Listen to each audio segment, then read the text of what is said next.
Hello everyone, welcome to my channel Dada's Physics. Last day আমি আবার একটা problem দিয়েছিলাম, খুব ইজি একটা প্রবলেম, বাট ভেক্টরের ট্রায়াঙ্গেল ল এর কনসেপ্ট ক্লিয়ারের জন্য এনাফ এই কোশ্চেনটা। সো প্রবলেমটা সলিউশন ডিসকাস করব। আবার আজকের প্রবলেমও রেডি আছে এবং আজকের প্রবলেমটাও আপলোড করব, ঠিক আছে? তো চলো শুরু করা যাক।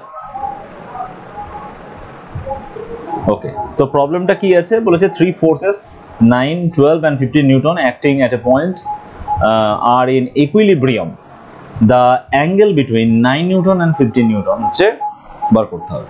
তো এই ধরনের তিনটে ফোর্স যদি থাকে, তো আমার যেটা ফার্স্ট টার্গেট হবে সেটা হচ্ছে এদের মধ্যে পিথাগোরাস থিওরাম অ্যাপ্লাই হওয়ার মতো কন্ডিশনের মধ্যে আছে কিনা আমরা চেক করতে হবে, ঠিক আছে?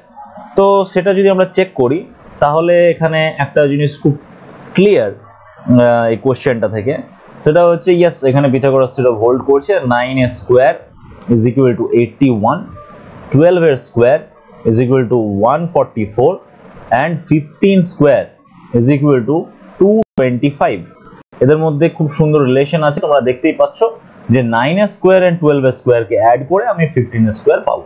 দ্যাট মিনস এরা একটা রাইট অ্যাঙ্গেল ট্রায়াঙ্গেল ফর্ম করবে যেটার হাইপোটেনিয়াস বা অতিভুজ হচ্ছে 15। ওকে, তাহলে সেই রাইট অ্যাঙ্গেল ট্রায়াঙ্গেল আমরা এখানে ড্র করে ফেলি যে এই হচ্ছে রাইট অ্যাঙ্গেল ট্রায়াঙ্গেল, ঠিক আছে? যেখানে এটাকে আমি 9 বলে দেবো, এটাকে 12 বলে দেবো, এটাকে 15 বলে দেবো। তো এতটুকু হচ্ছে আমাদের ফার্স্ট কাজ। সেকেন্ড কি বলেছে, বলছে দে আর ইন ইকুইলিব্রিয়াম। এবার ইকুইলিব্রিয়াম যদি হয় তার মানে এই যে ভেক্টরের ট্রায়াঙ্গেল ল যেটা ছিল সেটাতে কি ছিল, যে ইন এ ট্রায়াঙ্গেল দুটো সেম অর্ডারের সাইড যদি দুটো ভেক্টরকে রিপ্রেজেন্ট করে, দেন থার্ড অর্ডারের অপোজিট অর্ডারের যেটা থার্ড সাইড আছে সেটা রিপ্রেজেন্ট করবে এদের রেজাল্টেন্টকে, ঠিক আছে? তার মানে এইটা যদি 9 হয় এর ম্যাগনিটিউড, আমি রাইট অ্যাঙ্গেল ট্রায়াঙ্গেল ধরে করছি না, নর্মালি একটা এক্সাম্পল হিসেবে বোঝানোর চেষ্টা করছি যে এটা যদি 9 হয় ম্যাগনিটিউড, এটা যদি 12 হয় ম্যাগনিটিউড, আর এইটার ম্যাগনিটিউড যদি 15 হয়, তাহলে 15 এর রেজাল্টেন্ট হবে তখন, ঠিক আছে, যখন এর ডিরেকশনটা এরকম ভাবে থাকবে। ওকে, তার মানে বেসিক্যালি আমি যদি এটাকে এ ভেক্টর বলি আর এটাকে যদি আমি বি ভেক্টর বলি, যেটা বি ভেক্টর, এটা এ ভেক্টর, এটা হলো সি ভেক্টর, তাহলে C vector is equal to A vector plus B vector হবে। আর এই ব্যাপারটাকে যদি আরেকটুখানি আমি সাইড চেঞ্জ করে লিখবার চেষ্টা করি, তাহলে আমি পাবো কি, A vector plus B vector minus C vector is equal to 0, ঠিক আছে? মানে এই যে এ বি সি যদি তিনটে ফোর্স যদি হয় তাহলে আমি এটা বলতে পারি সি ভেক্টরটা যদি মাইনাস সি ভেক্টর হয়ে যায় তাহলে এদের তিনজনের রেজাল্টেন্ট হবে 0। মানে ইকুইলিব্রিয়াম কন্ডিশন মানে কি? ইকুইলিব্রিয়াম কন্ডিশন মানে হচ্ছে নেট ফোর্স 0 হওয়া। তো নেট ফোর্স 0 হতে গেলে যদি এই 9 এর ডিরেকশনটা আমি এইটা ধরি, 12 এর ডিরেকশনটাকে যদি এইটা ধরি, তাহলে এই 15 এর ডিরেকশনটা হতে হবে সেম অর্ডারে, মানে 9 এর ডিরেকশন যেমন আছে 12 এর ডিরেকশন যেমন আছে সেই সেম অর্ডারটাকে ফলো করবে, তবেই নেট ফোর্সটা 0 হবে। কারণ এইটা এ ভেক্টর হলে, এটা বি ভেক্টর হলে এটাকে সি ভেক্টর হওয়া যাবে না, এটাকে মাইনাস সি ভেক্টর হতে হবে, তবেই রেজাল্টেন্ট হবে 0। এই যে এখানে দেখো, এখানে সিটাকে সাইড চেঞ্জ করবো, মাইনাস সি হবে তবেই না রেজাল্টেন্ট 0 হচ্ছে। এ বি সি তিনটে ভেক্টরের রেজাল্টেন্ট 0 হবে তখনই যখন সিটা অ্যাকচুয়ালি মাইনাস সি হবে। সিটা অপোজিট অর্ডারে থাকলে সি হয়, তাহলে সেম অর্ডারে থাকলে তবেই মাইনাস সি হবে, তাই তো? তাহলে যদি তিনটে ফোর্স ভেক্টর সেম অর্ডারে থাকে একটা ট্রায়াঙ্গেলে, তাহলে আমরা ওই তিনটে ফোর্স বলতে পারি ইকুইলিব্রিয়াম ক্রিয়েট করছে। তাহলে এখান থেকে আমরা একটা কনসেপ্ট পাচ্ছি, ঠিক আছে, যেটাকে আমরা স্ট্যাটিকের কনসেপ্টও বলে, ঠিক আছে? ইকুইলিব্রিয়ামে তিনটে ফোর্স থাকার কন্ডিশন, সেটা হচ্ছে when three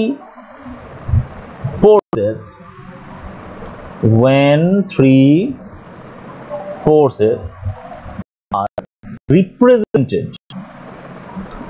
are represented in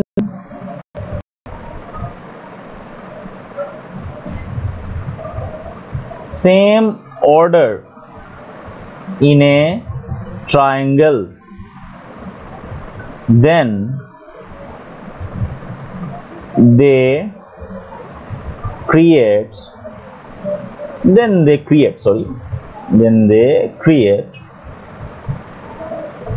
equilibrium.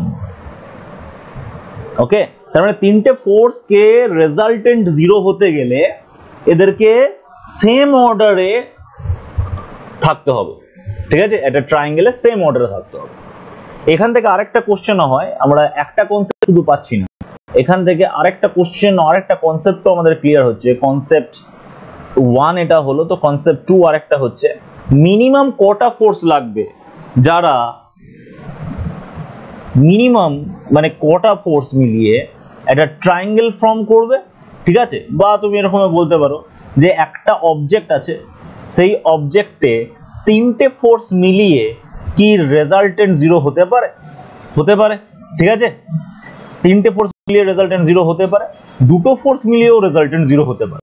দুটো ফোর্স এরকম অপোজিট ডিরেকশনে যদি কাজ করে, ঠিক আছে, একটা এরকম ভাবে কাজ করবে, একটা এরকম ভাবে কাজ করবে, তাহলে রেজাল্টেন্ট জিরো হতে পারে যদি ম্যাগনিটিউড সেম হয়।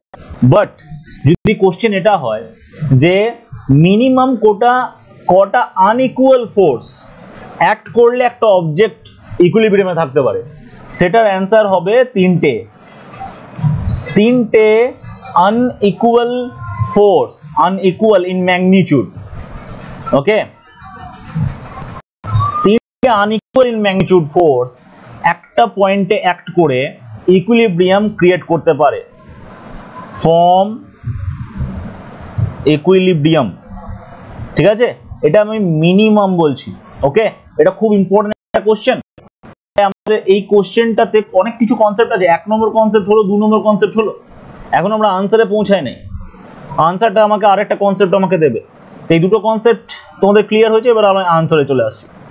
তাহলে দেখো এখানে কোশ্চেনটা দিয়েছে যে 9 আর 15 এর মাঝে অ্যাঙ্গেল কত, ঠিক আছে। তা 9 এর ডিরেকশন কোন দিকে, 9 এর ডিরেকশনটা ভেক্টরের অ্যাঙ্গেল মানে হচ্ছে ডিরেকশন ওয়াইজ অ্যাঙ্গেল।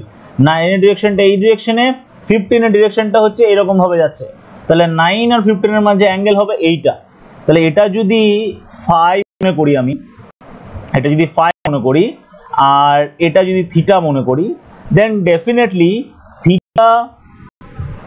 ডেফিনেটলি আমরা এখান থেকে বলতে পারি যে theta plus phi is equal to pi, মানে 180।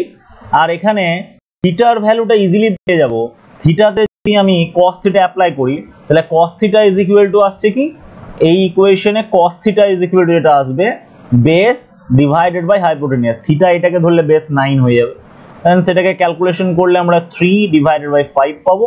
তাহলে থিটা ইজ ইকুয়াল টু আসবে cos inverse 3/5, and if we put this theta in this equation, then we will get the value of phi, that is angle between 9 and 15, that is pi minus cos inverse 3/5।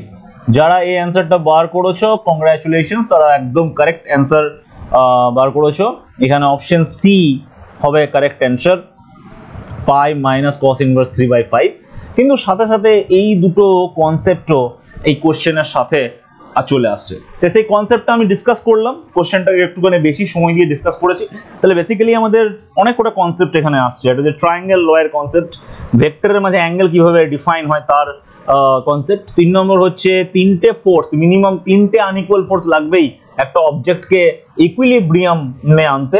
And final যেটা আসছে সেটা হচ্ছে তিনটে force যদি একটা ট্রায়াঙ্গেলে থাকে, তারা same অর্ডারে থাকলে তারা সবসময় রেজাল্টেন্ট জিরো হবে তাদের, মানে তারা ইকুইলিব্রিয়াম ফর্ম করবে, ঠিক আছে। মানে এবার থেকে তোমাকে যদি কোশ্চেন এটাও দেয় যে এইটা হলো একটা ট্রায়াঙ্গেল যেখানে তিনটে ভেক্টর সেম অর্ডারে আছে, তাহলে এদের রেজাল্টেন্ট কত, তাহলে এদের রেজাল্টেন্ট হয়ে যাবে জিরো, মানে এদের এ বি আর সি এই তিনটে ভেক্টরের resultant is a null vector যার ম্যাগনিটিউড হয় জিরো।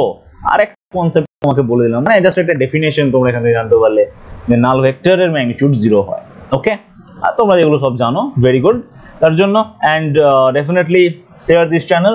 আমি আজকে আবার প্রবলেম আপলোড করব, আমার ফেসবুকে ফলো করো, আমাকে, অ্যান্ড ডেফিনেটলি আজকের প্রবলেম পেয়ে যাবে, এবং আজকের প্রবলেম হবে ইলেকট্রোস্ট্যাটিক্সের উপরে ক্লাস 12 এর পার্ট।